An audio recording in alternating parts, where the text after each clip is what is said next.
راځي یو مسله ده چې کوم باره کې موږ اکثر سوچ کوو چې زموږ ماشومان نن سبا چې کوم سکولونو ته ځي که تاسو وګورئ نو د دوی بیګز ډېر زیات دروند وي او کتابونه نور زیات ټایم سره سبجیکټس هم زیاتیږي او کتابونه چې کوم نوی دي هغه سټایل هم داسې دی چې هغه پاڼې هم دروند وي نو کتابونه لکه یو ماشوم بیګ 100 کیلو پورې کیدی شي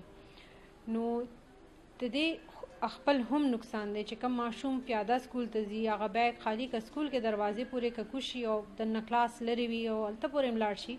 نو د دې هم صحت باندې نقصان کیدی شي یو بیماری وي انګریزي کې ورته وایي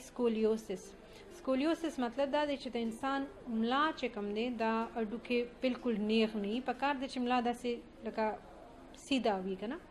خو هغه یو سایډ ته جوکاو شانته شي چې لکه انسان یو طرف ته تاو شوی دی دې ته انګریزي کې سکولیوسس وایي سکولیوسس خو خدای پاک طرف نه هسې هم پیدایشي کیدی شي ځینې خلکو کې داسې وي او نقصان د وجه کیدی شي خو سکولیوسس ټکې راغلی دی نه دی چې سکول بیګ دروند د وجې که انسان کوږ شي ملا هډوکې کوږ شي نو د دې باره کې زما خیال دی چې اوس څه کول پکار دی یو پوره جنریشن تیر شو چې اوس تعلیمي نظام داسې دی چې زما خیال دی که ایجوکیشن منسټر څه داسې وکړي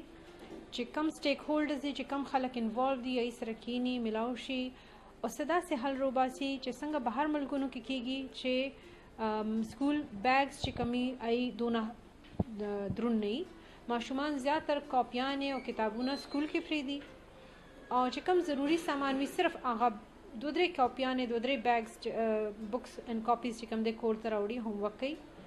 ای کې بیا دا هم ډیر زیات ضروري دی چې سکول کې ورته سبق دونه ښه وښایي چې سکول دپاره دونه کور دپاره دونه زیات هوم ورک او چوټیانو دپاره دونه نه وي چې ماشومان خپل ژوند باندې ماشوموالي باندې پوه شي